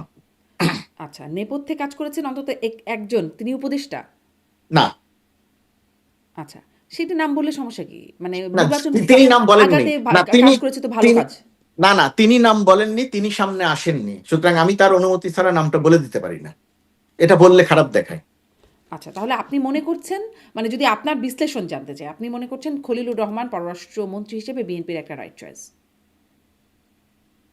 ডেফিনেটলি বিএনপির রাইট চয়েস, ডেফিনেটলি বিএনপির রাইট চয়েস, কারণ বিএনপির জন্য একজন যোগ্য পররাষ্ট্রমন্ত্রী দরকার ছিল। এখন প্রশ্ন আসতে পারে কি বিএনপির মধ্যে কি নাই? এখন বিএনপি একটা বড় রাজনৈতিক দল, এখন বিএনপির ভেতরে বহু রকমের মানুষ আছে, বহু যোগ্য অযোগ্য নানা রকমের মানুষ আছে। এখন বিএনপির মধ্যে নাই, আমি তো সেই বক্তব্য সেটা বলতে পারবো না, কিন্তু আমি বলতে পারবো পররাষ্ট্রমন্ত্রী হিসাবে ডক্টর খলিলকে পছন্দ করা, খলিলকে নিয়োগ দেয়া বিএনপি সরকারের জন্য ইতিবাচক হয়েছে, কোনো নেতিবাচক দিকের মধ্যে নাই। নেতিবাচক দিক একটাই আছে, যেহেতু সে অন্তর্বর্তীকালীন সরকারের সঙ্গে ছিল, জামাত যে এখন বিরোধিতা করছে, ওই বিরোধিতার জায়গাটাতে কোনো কোনো ক্ষেত্রে হবে, হ্যাঁ তাহলে কি তিনি সরকারে থাকা অবস্থাতে বিএনপির পক্ষে কাজ করেছেন, এই প্রশ্নটা আসতে পারে, এটা হচ্ছে একটা নেতিবাচক দিক। আর এছাড়া যদি দেশের স্বার্থ বলেন, বিএনপির স্বার্থ সংশ্লিষ্ট জায়গার কথা বলেন, বিএনপির সরকার পরিচালনার কথা বলেন, তাহলে এটা পুরোটাই ইতিবাচক। আচ্ছা, আর একটা পরের প্রসঙ্গে আসি, সেটি হচ্ছে যে আমি দেখছিলাম ডেভিড বার্গম্যান, তিনি আন্তর্জাতিক সাংবাদিক, তিনি তার ফেসবুকে শেয়ার করছেন যে দীর্ঘ সময় ধরে যারা কারারুদ্ধ আছেন, জামিনও হচ্ছে না, তাদের একটা তালিকাও তিনি দিয়ে বলছেন যেটি এই বিচারটা সম্পর্কে তিনি প্রশ্ন তুলছেন যে এটি কেমন হচ্ছে। আপনার কাছে আমি আগেও যখন কথা বলেছি তখন এই প্রসঙ্গটা কথা বলেছি, বিশেষ করে সাংবাদিকদের বিষয়ে কথা বলেছি। আপনি নিজেও একজন সাংবাদিক, সেই হিসেবে পুরোটা সময় ডক্টর ইউনূসের সময় তারা আসলে মুক্তি পেল না। আমরা দেখলাম আসিফ নজরুল, মাননীয় আইন উপদেষ্টা ছিলেন, তিনি বললেন যে যদি ভিকটিমরা মামলা করে তাহলে আসলে কিছু করার থাকে না, করার যে থাকে সেটা আমরা বুঝেছি ডক্টর ইউনূসের মামলা প্রত্যাহার থেকে। তখনও অনেক রাজনৈতিক মামলা প্রত্যাহার হয়েছে, ক্ষমতা পরিবর্তনের সাথে সাথে 17 বছরের যে মামলা, 2000-এর উপরে মামলা 2 দফায় বিএনপি সরকার সেটি প্রত্যাখ্যান করে নিয়েছে, প্রত্যাহার করে নিয়েছে। অতএব সরকারের যে কিছু করার থাকে না সেটি হয়তো ঠিক কিনা সেটি নিয়েও একটা বিষয় আছে।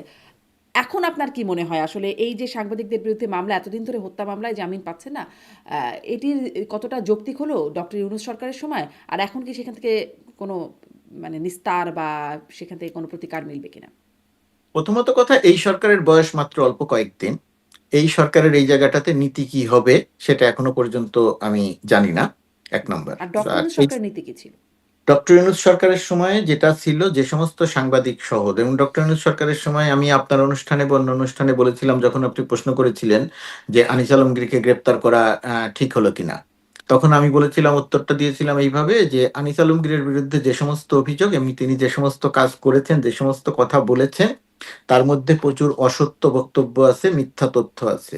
এখন অসত্য বক্তব্য এবং মিথ্যা তথ্যের বিপরীতে আমি কি করব? আমি কি আদালতে মামলা করে তাকে গ্রেপ্তার করব, নাকি অসত্য তথ্যের বিপরীতে আমি সত্য তথ্য দিব? আমি মনে করি যে অসত্য তথ্যের বিপরীতে সত্যি তথ্য দিয়ে মোকাবেলা করা খুব সহজ ছিল। তাকে গ্রেপ্তার করার সিদ্ধান্তটা তারা গ্রেপ্তার না করেই সমস্যার সমাধান করে, আমি তখন বলেছিলাম। আর এখন এসে আমার কাছে এখনো একই বক্তব্য। আমার কাছে মনে হয় যে অন্তর্বর্তীকালীন সরকারের দুই তিনজনকে গ্রেপ্তার করার সিদ্ধান্তগুলো খুবই ভুল এবং সরকারের জন্য ইমেজের ক্ষতি হয়েছে। সেটা একটা আবু আলম শহীদ খানকে গ্রেপ্তার করে কারাগারে রাখা হয়েছিল, আনিস আলমগীরকে গ্রেপ্তার করা হয়েছিল, এগুলো গ্রেপ্তার না করেই সমস্যা। তারা যদি ভুল তথ্য দিয়ে থাকেন সেগুলোর সঠিক তথ্য দেয়া যেত, এক নম্বর। দুই নম্বর হচ্ছে, অন্যান্য যে সমস্ত সাংবাদিক গ্রেপ্তার আছেন, প্রথম অবস্থাতে যখন এদেরকে গ্রেপ্তার করা হয়, হত্যা মামলায় গ্রেপ্তার করা হয়, তখন একটা ধারণা ছিল, এটা আপনার অফিসিয়ালি স্বীকার করা না হলেও একটা ধারণা ছিল যে এদেরকে হুম, সাময়িকভাবে এই মামলায় গ্রেপ্তার করে আটকে রেখে পরবর্তীতে তাদের বিরুদ্ধে যে সমস্ত অভিযোগ, দুর্নীতির অভিযোগ সহ অন্যান্য যে অভিযোগ আছে, সেই অভিযোগগুলোর দিকে হয়তো যাওয়া হবে, সুনির্দিষ্ট মামলা হয়তো হবে। এইরকম একটা ধারণা দেয়া হয়েছিল। তো সুনির্দিষ্ট মামলা যদি হতো তাহলে আমার আসলে কোনো অভিযোগ ছিল না। সুনির্দিষ্ট মামলা হতো, সুনির্দিষ্ট মামলা আদালতে তারা মোকাবেলা করতো। আপনার বিরুদ্ধে দুর্নীতির অভিযোগ আনা হলো, আপনি অবৈধ আয়ের অভিযোগ আনা হলো, আপনি সেটা প্রমাণ করলেন যে আপনি অবৈধ আয় করেন নাই। আনিস আলমগীরের বিরুদ্ধে দুদক যেমন একটি মামলা করেছে, সেই মামলার মেরিট যদি সত্যি হয়, হুম। যে অভিযোগ আনা হয়েছে সেটা যদি সত্যি হয়, আনিস আলমগীর যদি প্রমাণ করতে না পারেন তাহলে মামলা চলবে, আর প্রমাণ করতে পারলে তো সেটা হবে না, এটা সুনির্দিষ্ট অভিযোগ। কিন্তু যে সমস্ত সাংবাদিকদেরকে হত্যা মামলা দিয়ে বছর দেড়েক গ্রেপ্তার করে রাখা হলো, আটকে রাখা হলো, এইগুলোর এখন এসে এগুলোর পক্ষে আসলে কথা বলার কোনো যুক্তি নেই, এটা আসলে জাস্টিফাই করার কোনো যুক্তি নেই। তাদের বিরুদ্ধে যদি অন্য কোনো অভিযোগ আপনি আনতেই না পারেন, অন্য কোনো অভিযোগ যদি তাদের বিরুদ্ধে নাই থাকে, তারা সেটা করেছেন কি করেন নাই সেটা আর এক আলোচনা। কিন্তু আপনি যদি অভিযোগ দাঁড় করাতে না পারেন, তাহলে আপনি এই ধরনের মামলা দিয়ে তাদেরকে আটকে রাখবেন, এটা আপনি কোনোভাবেই করতে পারেন না। এটা অন্তর্বর্তীকালীন সরকার কাজটি সঠিক করেনি বলেই আমার ধারণা। আর বর্তমান সরকারের সময় এই জায়গাটার নীতি কি হবে সেটার জন্য আমাদের আর একটু দেখি, আর একটু সময় অপেক্ষা করি যে তাদের নীতিটা এই জায়গাটিতে কি হয়। তার তারা মানে কি, আসলে এটা প্রমাণ হচ্ছে আইন তার নিজস্ব গতিতে চলে না, সরকারের নীতির উপর নির্ভর করছে যে বিষয়টা কিরকম হবে। এটা আমি ঠিক সরাসরি আপনি যেভাবে বলছেন আমি সেভাবে বলতে পারবো না। সরকারের একটা নীতি তো থাকেই, আইন আইন সরকার, অফিসিয়ালি সরকার কোনো আইনকে প্রভাবিত করে না, কিন্তু নীতি নির্ধারণের জায়গায় তো সরকার প্রভাবিত করে। আইন অনুযায়ী গ্রেপ্তার করা হবে, আইন তো আর নিজে গ্রেপ্তার করতে পারে না, সরকার আইনকে পরিচালনা করে, গ্রেপ্তার করায়। তো এখন এই জায়গাটিতে আমি বর্তমান সরকারের নীতি বলতে আমি বোঝাতে চাচ্ছি যেটা, যে কি হয়, সরকারের অবস্থান কি হয় সেটা আমাদের লক্ষ্য করতে হবে, সেটা আমাদের পর্যবেক্ষণ করতে হবে। সেটি হচ্ছে যে এদের বিরুদ্ধে যে সমস্ত অভিযোগ ছিল, যে দুর্নীতি সহ, অনিয়ম সহ, ইত্যাদি ইত্যাদি, সেই সমস্ত অভিযোগ সরকার সরকার সেই সমস্ত অভিযোগের দিকে যায়, নাকি এই মামলা বিষয়ে সরকার কিছুটা, যেহেতু তাদের বিরুদ্ধে অন্য কোনো অভিযোগ নাই, সুতরাং সরকারের জায়গা থেকে এদের আর আটক রাখার ওইভাবে তেমন কোনো যুক্তি নাই, সেক্ষেত্রে যদি আদালত থেকে তারা জামিন পেয়ে যান তো তারা জামিন পেয়ে যাবেন, কোন দিকে যায় সেটা বুঝতে হবে। সরকার তাদেরকে জামিন দিবে আমি সেই কথা বলছি না। জি, সরকার তাদের জামিন দিবে না, কিন্তু সরকারের নীতির উপর নির্ভর করবে তারা জামিন পাবেন কিনা। এই যে আপনি বলছিলেন যে ডক্টর ইউনূস সরকারের মানে অন্তর্বর্তী সরকারের সময়ে এই তাদেরকে এইভাবে আটকে রাখে, এটাকে জাস্টিফাই করার কোনো, জাস্টিফাই শব্দটি আপনি বলছেন যে করার কোনো যেহেতু তাদের বিরুদ্ধে অভিযোগ আনা অভিযোগ যায় না। আনা হয় নাই, হ্যাঁ, তাহলে কি মানবাধিকার লঙ্ঘনের জন্য ডক্টর ইউনূস সরকার বা অন্তর্বর্তী সরকারকে দায়ী করা যায়, যে এতদিন ধরে বিনা বিচারে, বিনা অপরাধে, যদি বলি যে অপরাধে অন্তত তাদেরকে আটক করা হয়েছে, তারা সেই অপরাধী যদি না হয়ে থাকেন তাহলে না, তাদেরকে আটক রাখা। সেই অপরাধে অপরাধী নয়, মানবাধিকার লঙ্ঘন করেছেন সেই অভিযোগ আপনি করতে পারেন, কিন্তু একটি সরকার যখন অন্তর্বর্তীকালীন সরকার একটা বিশেষ পরিস্থিতিতে যখন দায়িত্বে আসে, এবং তাকে যেহেতু বিশেষ বিশেষ অসংখ্য সমস্যার সমাধান করতে হয়েছে, তো সেই রকম সময়ে সে যে কাজ করেছে সেই কাজটি সে হয়তো শেষ করে যেতে পারেনি, মামলা দিয়েছে কিন্তু পরবর্তীতে সুনির্দিষ্ট অভিযোগ আনতে পারেনি, সেটার জন্য তাকে আপনি মানবাধিকার লঙ্ঘনকারী হিসেবে অভিযুক্ত করবেন, আমি এই যুক্তির সঙ্গে একমত নই। আচ্ছা, তাহলে মানে কিসে অভিযুক্ত করা হবে, মানে কোনো অভিযোগই থাকবে না এরকম ১.৫ বছর ধরে না, তারা বা কাজ ২ শেষ বছর করে, যাবত। ১.৫ বছর মানে ১৮ মাস, হুম, ১৮ মাস মানে হুম, 18 বছর না। হুম, 18 মাসের মধ্যে এই সরকারের উপরে যতগুলো দায়িত্ব ছিল সবগুলো কাজ করে যাওয়া সম্ভব হয় নাই, এটা হতে পারে তাদের একটা ব্যর্থতা বলতে পারেন, যে কোনো তারা কাজ কি ব্যর্থ হয়েছে করেছে? ওটা মানে করতে। তাদের জন্য কি যারা আটক আছে, যদি আমি সুনির্দিষ্টভাবে, যদিও শুধু সাংবাদিক না, আরো অনেকেই আছেন, ডেভিড মার্কম্যান দেখাচ্ছেন যে ৮০ ঊর্ধ্ব বছরের অনেক মানুষ তারা আসলে জামিন পাচ্ছেন না, অনেক আওয়ামী লীগ নেতা আছেন, তাদের কথা ডেভিড মার্কম্যান উল্লেখ করছেন তার সেই ফেসবুক পোস্টে। কিন্তু আপনি মানে সাংবাদিক, আমিও সাংবাদিকতার জায়গা থেকে যদি জিজ্ঞাসা করি যে সাংবাদিকরা এতদিন ধরে আটক রাখা হলো, কিছুই করতে পারলো না, বিষয়টা তা তো না, কারণ তাদের কাছে অনেকবার প্রশ্নটা করা হয়েছে, বিশেষ করে সাংবাদিকদের বিষয়েই প্রশ্নটা করা হয়েছে, আন্তর্জাতিক বিভিন্ন সাংবাদিক গোষ্ঠী থেকে বিষয়টা এসেছে, কিন্তু তারা কিছু করেন নাই। মানে এই বিষয়ে বলেছেন যে যদি ভুক্তভোগীরা মামলা করে আমাদের কিছু করার নাই, এরকম একটা রিপ্লাই বরঞ্চ শোনা গেছে। সেটি কি তাদের ব্যর্থতা, অপারগতা, নাকি তারা মানে ইচ্ছাকৃতভাবে এটি করলেন? আমি মনে করি এটা তাদের ব্যর্থতা। তাদের এখানে পরিষ্কার অবস্থান থাকা দরকার ছিল, খুব পরিষ্কার বক্তব্য থাকা দরকার ছিল। যে তাদের অন্তত যাওয়ার আগে দায়িত্ব ছেড়ে দেওয়ার আগে অন্তত বলা দরকার ছিল যে আমরা সময়ের অভাবে বা অন্য কোনো কারণে কাজগুলো করতে পারিনি বা ইত্যাদি ইত্যাদি, পরিষ্কার এটা কি বক্তব্য একটা থাকা দরকার ছিল। গ্রহণযোগ্য মানে ব্যাখ্যা হতো, সময়ের অভাবে করতে পারি নাই? এখানে কিসের না না, সময়? আমি সেটা না না, এটা আমি সেটার কথা বলছি না। আমি বলছি যে তারা যাদেরকে গ্রেপ্তার করলো, গ্রেপ্তার করে কারাগারে রাখলো, যে মামলায় গ্রেপ্তার করে কারাগারে রাখলো, তারা যে শেষ পর্যন্ত এসে তাদের বিরুদ্ধে সুনির্দিষ্ট অভিযোগ আনতে পারলো না। যেমন ধরেন আনিস আলমগীরকে একটা মামলায় গ্রেপ্তার করা হয়েছে, গ্রেপ্তার করে তাকে তার বিরুদ্ধে পরবর্তীতে দুর্নীতির অভিযোগ আনা হয়েছে, অবৈধ সম্পদায়ের অভিযোগ আনা হয়েছে। এই অভিযোগটি সত্য বা মিথ্যা সে বিষয়ে আদালত প্রমাণ না হওয়া পর্যন্ত মন্তব্য করব না আমি, কিন্তু অভিযোগ একটা আনা হয়েছে। কিন্তু অন্য যাদেরকে গ্রেপ্তার করা হয়েছে তাদের বিরুদ্ধে যদি এমন সুনির্দিষ্ট অভিযোগ আনা হতো তাহলে আজকের এই প্রশ্নটা উঠতো না। কারো মামলা টিকলো কি টিকলো না সেটা অন্য ব্যাপার, তাইলে এই প্রশ্নটা উঠতো না। আমি বলছি এই জায়গাটিতে কেন তারা সুনির্দিষ্ট অভিযোগ আনতে পারলো না, তারা এই বক্তব্যটা পরিষ্কার করে যেতে পারতো, তাহলে হয়তো মানুষের কাছে একটা ব্যাখ্যা থাকতো যে তারা এই না, কারণে এক পারে হচ্ছে নাই। সুনির্দিষ্ট অভিযোগ আনতে পারলো না কেন, কারণ অনেকেই মনে করেন তাদের বিরুদ্ধে সুনির্দিষ্ট অভিযোগ আনার মতো যথেষ্ট জায়গা আছে। এটা একটা ব্যাখ্যা যে কেন আনতে পারলো না, কিন্তু অভিযোগ না আনতে পারা, তাকে আটকে রাখলো কেন 2 বছর ধরে, এটার ব্যাখ্যা কি? মানে এটা কি বলতে? আর যে মামলায় আটকে, আপনি আইনগত জায়গায় যদি কথা বলতে যান, আপনি যদি মনে করেন যে আইনগত জায়গার কথা, তো আইনগত ভাবে তো এর মধ্যে কোনো ভুল নেই।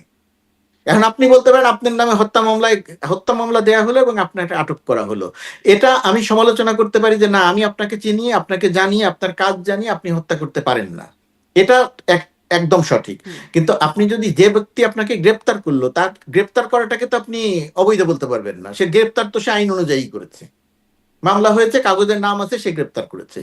সুতরাং এগুলো না, মামলা সবকিছুরই। হলে কাগজে নাম থাকলেই তো গ্রেপ্তার থাকে না, তাকে তো একটা প্রাথমিক একটা মানে তদন্ত তাকে তো নিশ্চিত হতে হয়। এখন ধরেন, এবং এখন আদালতে এখন যাবে, এইগুলো নিয়ে, আদালতেও নিশ্চয়ই কোনো বিষয় আসবে এখানে, এবার সরকারের এখন নীতির এই প্রভাব না থাকলে তো বিষয়টা এমন হবার কথা না। এইগুলো নিয়ে এইগুলো নিয়ে আপনি সারা রাত আলোচনা করতে পারবেন। হুম। কিন্তু যদি মামলা হয়, সেই মামলায় যদি বলা হলো যে এখানে একটা হত্যাকাণ্ড সংঘটিত হয়েছে, সেই হত্যাকাণ্ডের মামলার সময় আপনি আসামি, হুম। সেটা প্ররোচনা দিয়েছেন, হুকুম দিয়েছেন, কাউকে টাকা দিয়েছেন, কাউকে দিয়ে করি ইত্যাদি ইত্যাদি, অভিযোগটি ধরেন সত্য মিথ্যা পরের আলোচনা, কিন্তু মামলা যদি হয়, হত্যা মামলায় নাম যদি থাকে, তাহলে পুলিশ আপনাকে গ্রেপ্তার করতে পারে।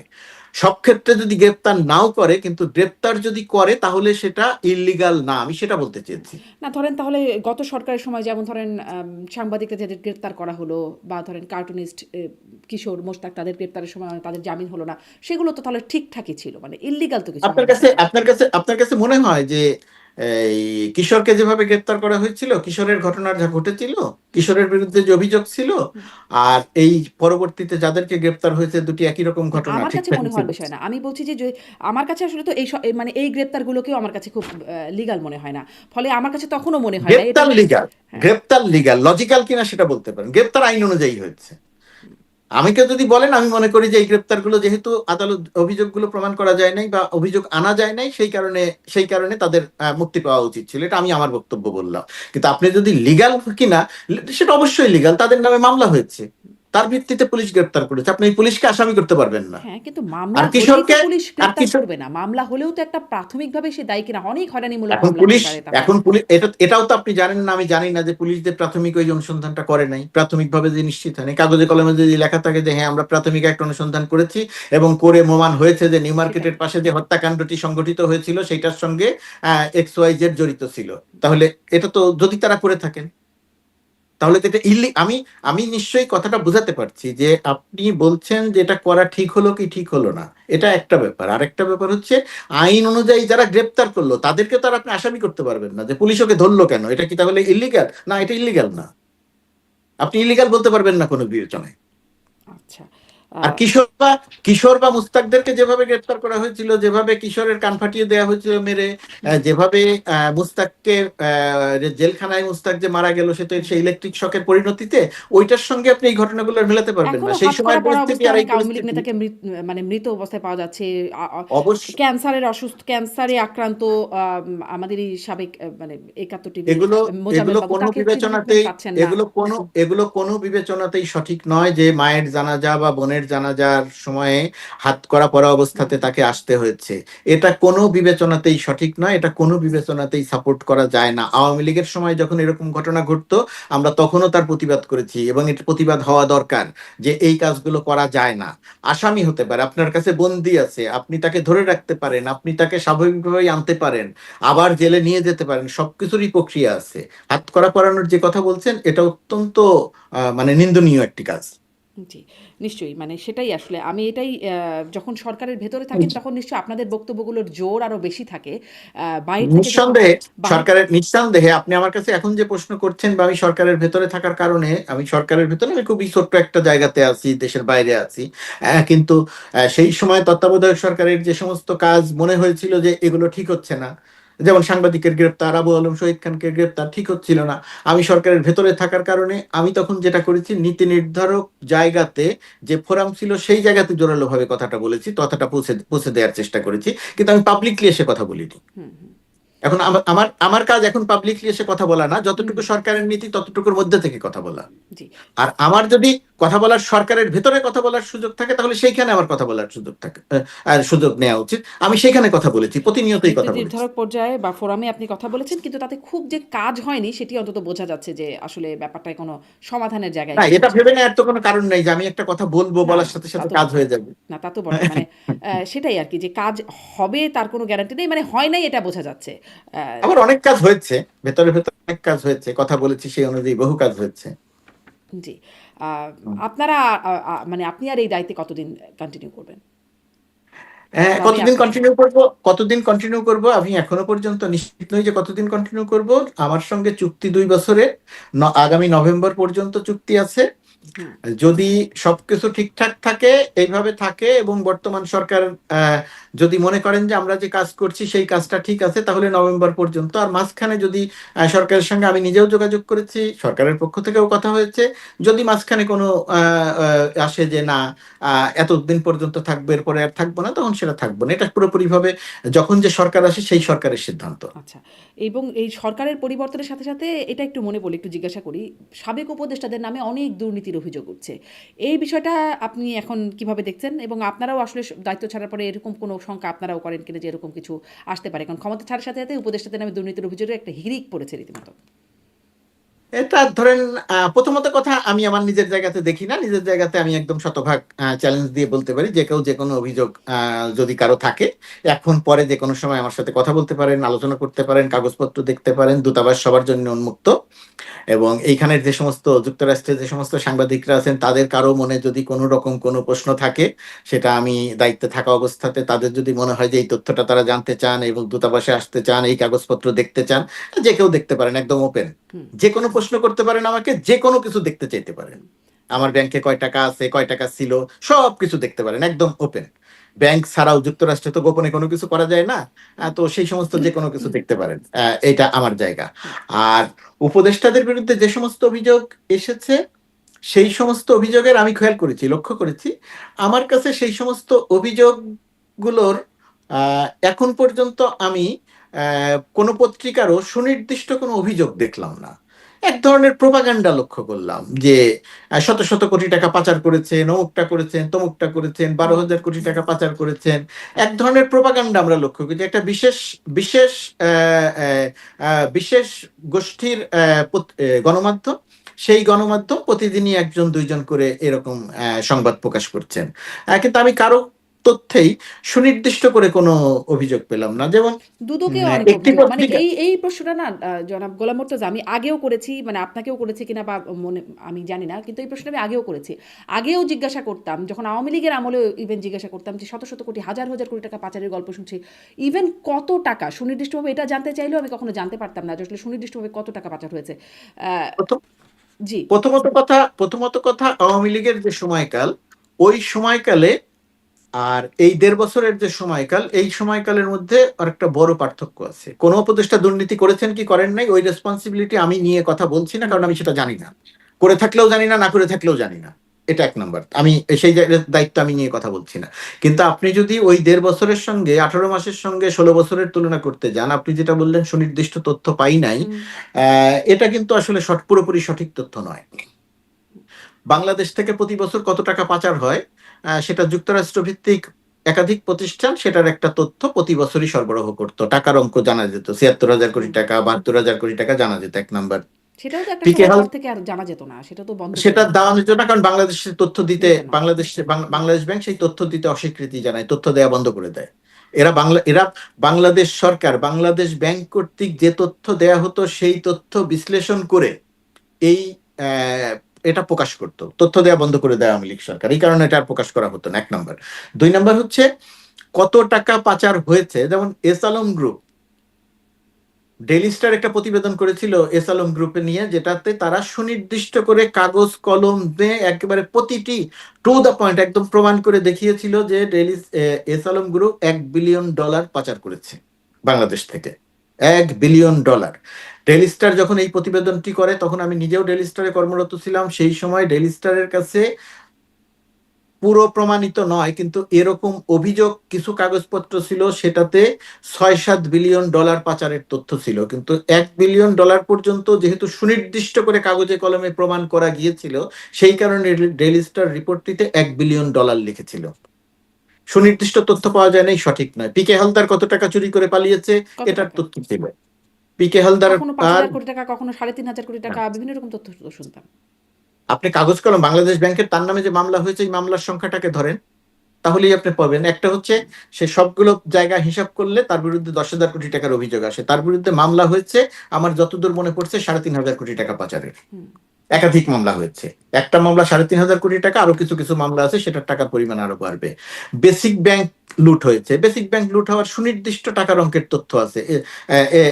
কি শেখ আব্দুল হাই বাচ্চু যখন বেসিক ব্যাংক ২০০৯ সালে দায়িত্ব নেয় সেই সময় পর্যন্ত বেসিক ব্যাংক একটা লাভজনক ব্যাংক ছিল, তারপরে গিয়ে সেই বেসিক ব্যাংকটা খালি করে। বিসমিল্লাহ গ্রুপ কত টাকা পাচার করে, কত টাকা চুরি করেছিল সেটার সুনির্দিষ্ট তথ্য আছে। সুতরাং এরকম আমার এই মুহূর্তে হয়তো মনে পড়ছে সেগুলো না, তো একটা এরকম অনেক বিচারও চলছিল, বেসিক ব্যাংক, বিসমিল্লাহ গ্রুপেদের নামে হ্যাঁ বিচার চলছিল। এরকম কিন্তু এই যে মানে এমপি মন্ত্রীরা, মানে এখন যেমন উপদেষ্টাদের নামে কথা উঠছে, তখনও শুনতাম এমপি মন্ত্রীরা তারাও অনেক হাজার হাজার কোটি কোটি টাকা পাচার করছে। ধরেন আপনার তখনকার সঙ্গে আপনি এখনকার এটা মিলাবেন কিভাবে? ফরিদপুরের দুইজন ছাত্রলীগ নেতা ২,০০০ কোটি টাকা পাচার করেছিলেন, এটা তো সুনির্দিষ্ট তথ্য। সেটার কি আপনি মানে হিসাবটা পাওয়া গেছে? ২,০০০ কোটি টাকা কিভাবে কোথায় পাচার করেছেন, সেই হিসাবটা হ্যাঁ তো পাওয়া যায় না, সেটা সে তো। সে- হ্যাঁ। তা সেই অনুযায়ী তো মামলা হয়েছে, সেটা মামলা চলতে দেন, মামলা প্রমাণ হোক। জি। এখনো আবার মামলা হচ্ছে, মানে উপদেষ্টাদের নামে এখনো মামলা হচ্ছে। এখন আমি আমি যেটা আপনার সঙ্গে দ্বিমত করছি, আমার দ্বিমত করার জায়গাটা যে উপদেষ্টারা দুর্নীতি করেছেন কি করেন নাই সেই রেসপন্সিবিলিটি আমি নিচ্ছি না, কিন্তু বিগত ১৬ বছর যেভাবে প্রমাণিত দুর্নীতি হয়েছে, আমি এখন পর্যন্ত আমাদের এই তত্ত্বাবধায়ক অন্তর্বর্তীকালীন সরকারের কোনো উপদেষ্টার বিরুদ্ধে সুনির্দিষ্ট কোনো অভিযোগ দেখি নাই। একটিও সুনির্দিষ্ট অভিযোগ নাই যে সে এত, যেমন যে পত্রিকা লিখেছে ১২,০০০ কোটি টাকা পাচার করেছে, সেই পত্রিকা ১ টাকারও তথ্য দিতে পারেনি। পিকে হালদারের বিরুদ্ধে ১০,০০০ কোটি টাকার অভিযোগ ছিল, ৩,৫০০ কোটি টাকা পর্যন্ত সুনির্দিষ্ট কাগজপত্র আছে, তার নামে মামলা হয়েছে। এরকম একটি ঘটনাও এই সময়ে নাই। মামলা তো হতেই পারে, একটা বিশেষ গোষ্ঠী করতে পারে, অন্য কেউ করতে পারে, দুদকে কালকে আমার নামে অভিযোগ জমা করতে পারে, দুদক তদন্ত করতে পারে। এখন আমার নামে কেউ যদি গিয়ে অভিযোগ জমা দেয়, আমি তো তাকে ঠেকাতে পারবো না, সরকার তাকে দায়িত্বও হবে না তাকে ঠেকানোর, তার যদি অভিযোগ থাকে সে অভিযোগ জমা দিবে। সুতরাং অভিযোগ থাকলো বা থাকলো আর দুর্নীতি আগের সঙ্গে আপনি যদি তুলনা করতে যান, তাহলে আমার ধারণা যে এই উপদেষ্টার প্রতি আপনার সুবিচার করা হবে না। মানে সেটি আসলে প্রমাণিত হয়ে আসা পর্যন্ত সেটি খুব না, প্রমাণিত হয়ে আসা পর্যন্ত না, অভিযোগটা সুনির্দিষ্ট হতে হবে। যেমন ধরেন পিআইবির বিরুদ্ধে একটা অভিযোগ এনেছে কালের কণ্ঠ, পিআইবির মহাপরিচালক ফারুক ওয়াসিফের বিরুদ্ধে।